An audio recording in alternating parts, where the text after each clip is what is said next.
ನಮಸ್ಕಾರ ಎಲ್ರಿಗೂ. ಎಲ್ಲ ಹೇಗಿದ್ದೀರಿ? ಮೊದಲನೇದಾಗಿ ತುಂಬ ಖುಷಿ ಅನ್ನಿಸ್ತಿದೆ. ಕಾರಣ ಏನು ಅಂತಂದರೆ, ಒಬ್ಬ ಬ್ರಾಹ್ಮಣನಾಗಿ, ಅದರಲ್ಲೂ ಮಾಧ್ವ ಬ್ರಾಹ್ಮಣನಾಗಿ, ಕರ್ನಾಟಕದವನಾಗಿ ಒಂದು ಸಂತೋಷದ ದಿನ ಅಂತ ನನ್ನ ವೈಯಕ್ತಿಕ ಭಾವನೆ. ಯಾಕೆ ಅಂದರೆ, ಪ್ರಧಾನಿಗಳಾದ ಮೇಲೆ ಮೋದಿಯವರು, ಸನ್ಮಾನ್ಯ ನರೇಂದ್ರ ಮೋದಿ ಅವರು ಅವ್ರಿಗೇನು ಹೇಳಿದ್ರು ಅದು ನನಗೆ ಸಾಕಾಗ್ತಾ ಇಲ್ಲ. ಪ್ರಧಾನಿಗಳಾದ ಮೇಲೆ ಮೊದಲನೇ ಬಾರಿಗೆ ಉಡುಪಿ ಶ್ರೀಕೃಷ್ಣ ಮಠಕ್ಕೆ ಭೇಟಿ ನೀಡಿದ್ದಾರೆ. ಇಲ್ಲಿ ವಿಶೇಷ ಏನು ಅಂತ ಎಲ್ಲರೂ ಕೇಳಬಹುದು. ಮೋದಿಯವರು ಎಷ್ಟೊಂದು ಕಾರ್ಯಕ್ರಮಕ್ಕೆ ಹೋಗ್ತಾರೆ, ಈ ಕಾರ್ಯಕ್ರಮಕ್ಕೂ ಬಂದಿದ್ದಾರೆ ಅಂತ ಒಂದು ಭಾವನೆ ಇರ್ಬೋದು.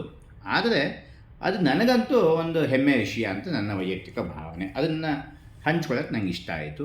ಇಷ್ಟಪಡ್ಬೋದು, ಇಲ್ಲದೇ ಇದ್ದದ್ದು ಇರ್ಬೋದು. ಅದು ನಿಮ್ಮ ವೈಯಕ್ತಿಕವಾಗಿ ಬಿಟ್ಟಿದ್ದದನ್ನ, ಅದನ್ನು ನಾನು ಪ್ರಶ್ನೆ ಮಾಡಲಿಕ್ಕೆ ಹೋಗೋದಿಲ್ಲ.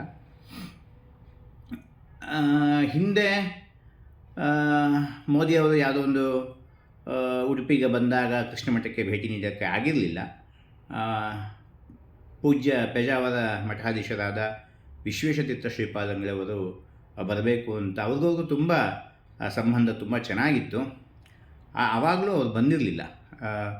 ಕಾರಣ ಅವರ ಕಾರ್ಯ ಒತ್ತಡ ಇರಬಹುದು, ಹೀಗಾಗಿ ಬರೋಕ್ಕಾಗಿರಲಿಲ್ಲ. ಆದರೆ ಈ ಬಾರಿ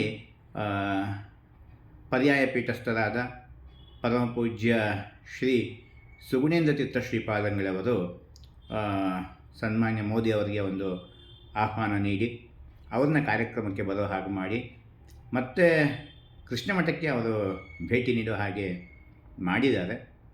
ತುಂಬ ಸಂತೋಷ ಆಯಿತು ನನಗೆ. ಯಾಕೆ ಅಂತಂದರೆ, ಕನ್ನಡ ನಾಡಿನ ಆಚಾರ್ಯತ್ರಯರಲ್ಲಿ ಶಂಕರಾಚಾರ್ಯರು, ರಾಮಾನುಜಾಚಾರ್ಯರು, ಮಧ್ವಾಚಾರ್ಯರು, ಈ ಆಚಾರ್ಯತ್ರಯರಲ್ಲಿ ನಮ್ಮ ನಾಡಿನ ಆಚಾರ್ಯರು, ಅದರಲ್ಲೂ ಕರ್ನಾಟಕದಲ್ಲಿ ಒಂದು ಅವತಾರ ಮಾಡಿ ಅಥವಾ ಹುಟ್ಟಿ ನಮ್ಮ ನಾಡಿನಲ್ಲೇ ಇದ್ದಂಥವರು ಮಧ್ವಾಚಾರ್ಯರು. ಅವರ ಒಂದು ಜನ್ಮಸ್ಥಾನ ಉಡುಪಿ ಶ್ರೀಕೃಷ್ಣ ಮಠಕ್ಕೆ ಮೋದಿಯವರು ಬಂದು ಅಲ್ಲಿಯ ಒಂದು ಸಂಪ್ರದಾಯಗಳಿಗೆ ಒಂದು ಗೌರವ ಕೊಟ್ಟು ಒಂದು ಅಂಗಾರಕ್ಷತೆಯನ್ನು ಧಾರಣೆ ಮಾಡಿ, ನಮ್ಮಲ್ಲೇನು ಮಾಧ್ವ ಸಂಪ್ರದಾಯದಲ್ಲಿ ಒಂದು ದಾಸರ ಪದ ಕಮಲನಾಭನ ಚಿಹ್ನೆಯನ್ನು ಧರಿಸಿಕೊಂಡು ಮೆರೆಯಿರೋ ಅಂತ ಏನು ಒಂದು ದಾಸರ ಪದ ಇದೆ, ಹಾಗೆ ಇಲ್ಲಿಯ ಸಂಪ್ರದಾಯಕ್ಕೆ ಅವರು ಅನುಗುಣವಾಗಿ ಅಂಗಾರಕ್ಷತೆಯನ್ನು ಹಚ್ಚಿಕೊಂಡು, ಅದೇನು ಹೊಸದಲ್ಲ. ಯಾಕೆ ಅಂತಂದರೆ, ಅವರು ತುಮಕೂರಿಗೆ ಹೋದಾಗ ಇದು ಸಿದ್ಧಗಂಗಾ ಮಠದಲ್ಲಿ, ಅಥವಾ ಕಾಶಿಗೆ ಹೋದಾಗ ಅಲ್ಲಿಯ ಒಂದು ವಿಶ್ವನಾಥನ ಸನ್ನಿಧಿಯಲ್ಲಿ ಅಲ್ಲಿಯ ಸಂಪ್ರದಾಯಕ್ಕನುಸಾರ ಅದನ್ನ ಎಲ್ಲ, ಮತ್ತು ರಾಮಾನುಜರ ಒಂದು ಇದಕ್ಕೆ ಹೋದಾಗ ಅಲ್ಲಿ ಕೂಡ ಒಂದು ಅಲ್ಲಿಯ ಸಂಪ್ರದಾಯದ ಒಂದು ವ್ಯವಸ್ಥೆ ಮಾಡ್ಕೊಂಡಿರೋದು ನೋಡಿದ್ದೀವಿ ನಾವು. ಯಾಕೆಂದರೆ ಅಲ್ಲಿಯ ಸಂಪ್ರದಾಯಗಳನ್ನು ಗೌರವಿಸಬೇಕು ಎನ್ನುವ ಒಂದು ದೊಡ್ಡ ಮನಸ್ಥಿತಿ ಸನ್ಮಾನ್ಯ ಮೋದಿಯವರದ್ದು. ಅದಕ್ಕೆ ನನಗೆ ತುಂಬ ಸಂತೋಷ ಮತ್ತು ಹೆಮ್ಮೆ ಆಗುತ್ತೆ. ಈಗ ಮತ್ತೆ ಇಲ್ಲಿ ಬಂದು ನಮ್ಮ ಉಡುಪಿಯಲ್ಲಿ ಹೀಗೆ ಮಧ್ವರಾಯರ ಒಂದು ಚಿಹ್ನೆಯನ್ನು ಧರಿಸಿಕೊಂಡು, ಮಧ್ವಮತದ ಚಿಹ್ನೆಯನ್ನು ಧರಿಸಿಕೊಂಡು ಅವರು ಮಾಡಿದ ಒಂದು ಅದ್ಭುತವಾದ ಭಾಷಣ, ಇದೆಲ್ಲ ತುಂಬ ಸಂತೋಷದ ಮತ್ತು ಹೆಮ್ಮೆಯ ವಿಷಯ ಅಂತ ನಾನು ಖುಷಿಪಡ್ತೀನಿ. ಇದು ಎಲ್ಲರ ಹಿಂದೆ, ಈ ಕಾರ್ಯಕ್ರಮದ ಎಲ್ಲ ಒಂದು ಹಿಂದೆ ಪರಮಪೂಜ್ಯ ಪುತ್ತಿಗೆ ಮಠಾಧೀಶರಾದ ಪರಮಪೂಜ್ಯ ಶ್ರೀ ಸುಗುಣೇಂದ್ರ ತೀರ್ಥ ಶ್ರೀಪಾದಂಗಳವರ ಒಂದು ಸಾಮಾಜಿಕ ದೃಷ್ಟಿಕೋನ ಇದೆಯಲ್ಲ, ಅದು ನನ್ನ ಮನಸ್ಸಿಗೆ ತುಂಬ ಹಿಡಿಸ್ತು. ಯಾಕೆಂತಂದರೆ, ಅವರು ತುಂಬ ವರ್ಷಗಳ ಹಿಂದೆಯೇ ಒಂದು ವಿದೇಶಯಾನ ಮಾಡಿ ಇಲ್ಲಿಯ ಒಂದು ವಿರೋಧಗಳನ್ನು ಹಾಕ್ಕೊಂಡು, ಮೈಮೇಲೆ ಹೇಳ್ಕೊಂಡು, ಇಲ್ಲಿಯ ವಿರೋಧಗಳ ನಡುವೆಯೂ ಅವರು ವಿದೇಶಕ್ಕೆ ಹೋಗಿ ಅಲ್ಲಿ ಒಂದು ಎಷ್ಟೋ ಒಂದು ಚರ್ಚ್ಗಳನ್ನ ತಗೊಂಡು ಅದನ್ನು ಒಂದು ಹಿಂದೂ ದೇವಸ್ಥಾನಕ್ಕೆ ಕನ್ವರ್ಟ್ ಮಾಡಿ ಸಾಮಾಜಿಕವಾದಂತೂ ಸಿಕ್ಕಾಪಟ್ಟೆ ಕೆಲಸ ಮಾಡಿದ್ದಾರೆ ಪೂಜ್ಯ ಶ್ರೀಪಾದಂಗಳವರು. ನನಗೆ ತುಂಬ ಅವ್ರ ಮೇಲೆ ವೈಯಕ್ತಿಕವಾಗಿ ಹೆಮ್ಮೆ ಅನಿಸುತ್ತೆ. ಯಾಕೆಂದರೆ ಇವತ್ತಿನ ಸಾಮಾಜಿಕ ವ್ಯವಸ್ಥೆಯಲ್ಲಿ ಎಲ್ಲರೂ ನೋಡ್ತಾ ಇದ್ದೀರಾ, ಒಬ್ಬ ಬ್ರಾಹ್ಮಣರ ಒಂದು ವ್ಯವಸ್ಥೆ ಹೇಗಿದೆ ಸಮಾಜದಲ್ಲಿ ಅಂತ. ಯಾರೋ ಹಿಂದೆ ಏನೋ ಅನಾನುಕೂಲ ಮಾಡಿದ್ದು ಅಂತ ಅದನ್ನೇ ಇಟ್ಕೊಂಡು ಇವತ್ತು ತೆಗಳೋರು ಅಥವಾ ಹೊಗಳೋರು ಪ್ರತಿಯೊಬ್ಬರು ಸಮಾಜದಲ್ಲಿ ಇದ್ದೇ ಇರ್ತದೆ. ಅದು ಎಲ್ಲ ಜಾತಿ ಜನಾಂಗಕ್ಕೂ ಇದ್ದೇ ಇರುತ್ತೆ, ಅದೇನು ಮಾಡೋಕ್ಕಾಗೋದಿಲ್ಲ ಅದು. ಆದರೆ ಇವತ್ತಿನ ಸಾಮಾಜಿಕ ವ್ಯವಸ್ಥೆಯಲ್ಲಿ ಬ್ರಾಹ್ಮಣರನ್ನು ಗುರುತಿಸ್ಕೊಳ್ಳೋಕ್ಕೆ ಇಂತಹ ಸ್ವಾಮಿಗಳ ಅವಶ್ಯಕತೆ ತುಂಬ ಇದೆ. ಸಾಮಾಜಿಕವಾಗಿ ನಾನು ಮಾತಾಡ್ತಾ ಇದ್ದೀನಿ.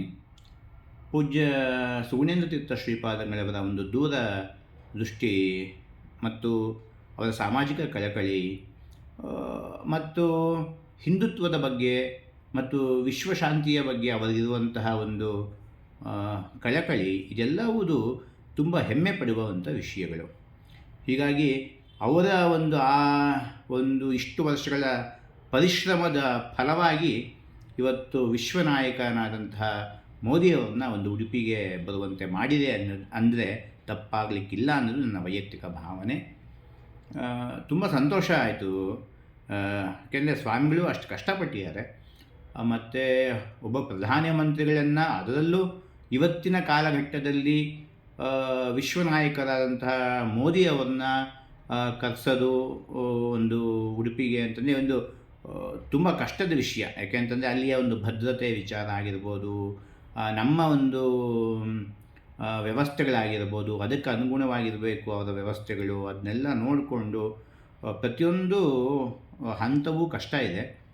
ಅದನ್ನೆಲ್ಲವನ್ನು ಕೃಷ್ಣ ಮತ್ತು ಮುಖ್ಯ ಪ್ರಾಣದೇವರು ಇವರು ನಮ್ಮ ಸುಗುಣೇಂದ್ರ ತೀರ್ಥ ಶ್ರೀಪಾದಂಗಳವರಲ್ಲಿ ನಿಂತು ಒಂದು ಅದ್ಭುತವಾದ ಪವಾಡಾನೆ ಮಾಡಿಸಿ ಈ ಕೆಲಸ ಆಗಿದೆ ಅಂತ ನನ್ನ ವೈಯಕ್ತಿಕ ಭಾವನೆ.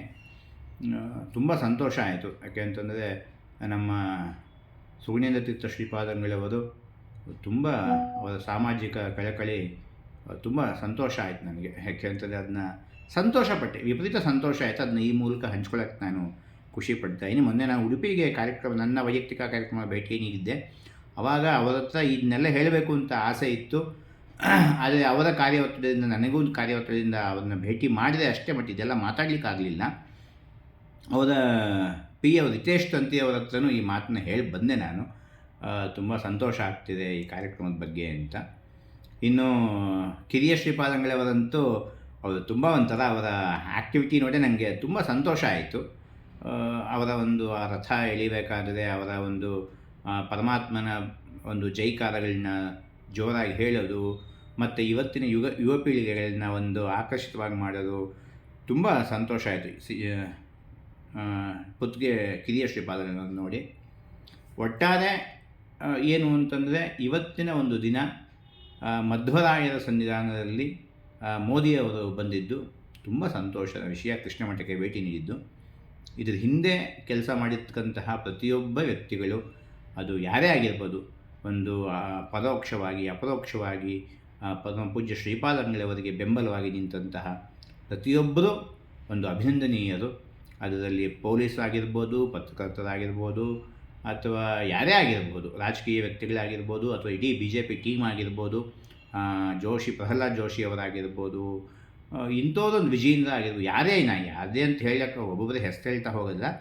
ಈ ಸಂಬಂಧ ವಿಷಯವಾಗಿ ಪ್ರಧಾನ ಮಂತ್ರಿಗಳು ಮೋದಿಯವರು ಉಡುಪಿಗೆ ಬರಲಿಕ್ಕೆ ಯಾರ್ಯಾರು ಸಹಾಯ ಮಾಡಿದಾರೋ ಪರಮ ಪೂಜ್ಯ ಶ್ರೀಪಾದಂಗಳವರಿಗೆ, ಅಥವಾ ನೇರವಾಗಿ ಅವರೇ ಭೇಟಿ ಮಾಡಿದಾರೋ, ಅವರೇ ಮಾತಾಡಿದ್ದೇನೆ, ಒಟ್ಟಿನಲ್ಲಿ ಅವರಿಗೆ ಕೈ ಜೋಡಿಸಿದ ಪ್ರತಿಯೊಬ್ಬರೂ ಕೂಡ ಅಭಿನಂದನಾರ್ಹರು ಅಂತ ನಾನು ಹೇಳಲಿಕ್ಕೆ ಇಷ್ಟಪಡ್ತೀನಿ. ಮತ್ತು ಇದೆಲ್ಲರ ಒಂದು ಇಚ್ಛಾಶಕ್ತಿ ಮತ್ತು ಕಾರ್ಯಶಕ್ತಿ ಪರಮ ಪೂಜ್ಯ ಪುತ್ತಿಗೆ ಮಠಾಧೀಶರಾದ ಪರಮ ಪೂಜ್ಯ ಶ್ರೀ ಸುಗುಣೇಂದ್ರ ತೀರ್ಥ ಶ್ರೀಪಾದಂಗಳವರು, ಅವರಿಗೆ ನನ್ನ ವೈಯಕ್ತಿಕವಾಗಿ ಭಕ್ತಿಪೂರ್ವಕ ಶಿರಸಾಷ್ಟಾಂಗ ನಮಸ್ಕಾರನ ಹೇಳಲಿಕ್ಕೆ ಇಷ್ಟಪಡ್ತೀನಿ. ತುಂಬ ಖುಷಿ ಆಗ್ತಿದೆ ಅಷ್ಟೇ, ಇನ್ನೇನು ಹೇಳಲಿಕ್ಕೆ ಜಾಸ್ತಿ ಇಲ್ಲ. ನಾನೇನೋ ದೊಡ್ಡ ವ್ಯಕ್ತಿ ಅಂತ ನಾನು ಇದನ್ನ ಹೇಳ್ತಾ ಇಲ್ಲ. ನನ್ನ ಮನಸ್ಸಿಗೆ ಸಮಾಧಾನಕ್ಕೋಸ್ಕರ ಅದನ್ನ ಹಂಚ್ಕೋಬೇಕು ಅನ್ನಿಸ್ತು, ಹಂಚ್ಕೊಂಡಿದ್ದೀನಿ. ಇದಕ್ಕೆ ಯಾರ್ಯಾರು ಯಾವ್ಯಾವ ಥರ ಕಮೆಂಟ್ ಮಾಡ್ತಾರೋ ನಿಮಗೆ ಬಿಟ್ಟಿದ್ದು. ಬಟ್ ಒಂದು ತಿಳ್ಕೊಳ್ಳಿ, ನೆಗೆಟಿವ್ ಕಮೆಂಟ್ಸ್ಗೆ ಡಿಲೀಟ್ ಮಾಡೋ ಆಪ್ಷನ್ನು ನಮ್ಮ ಹತ್ರನೂ ಇರುತ್ತೆ. ಏನು ತುಂಬ ತಲೆ ಕೆಡ್ಸ್ಕೊಳ್ಳೋಕೆ ಹೋಗಬೇಡಿ.